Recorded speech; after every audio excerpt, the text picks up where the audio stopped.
Rientrato dalla Thailandia, ha cominciato ad avere febbre alta e forti dolori articolari e risultato positivo alla febbre dengue un giovane residente a Teolo al rientro da un viaggio insieme ad altri 14 turisti avvenuti tra fine giugno e i primi di luglio. La situazione al momento non presenta particolari criticità di contesto, perché lo scorso anno ci si ricorda, insomma, la West Nile quanto ha colpito proprio la provincia di Padova, e questo primo caso di importazione da un paese tropicale ci permette, come dire, di mettere in pratica le iniziative di prevenzione previste e in un contesto appunto sotto controllo. La febbre dengue viene trasmessa dalla zanzara tigre. Immediatamente è scattata la macchina organizzativa del Dipartimento di Prevenzione dell'USL 6 che inizierà la disinfestazione. Per precauzione noi stamattina faremo un controllo per verificare il livello di infestazione da zanzara tigre, perché questa malattia è trasmessa dalle zanzare tigre una volta che si infettano,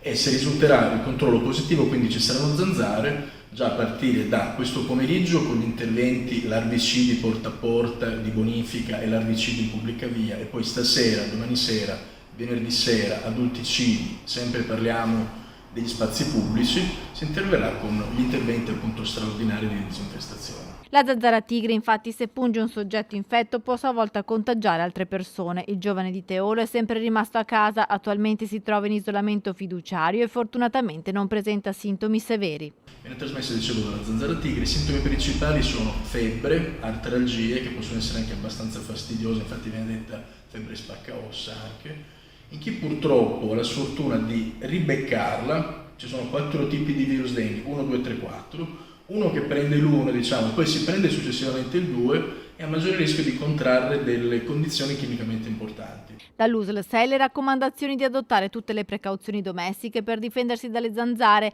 spalmare sulla pelle repellenti, usare le zanzariere in casa, evitare acqua stagnante nei sottovasi.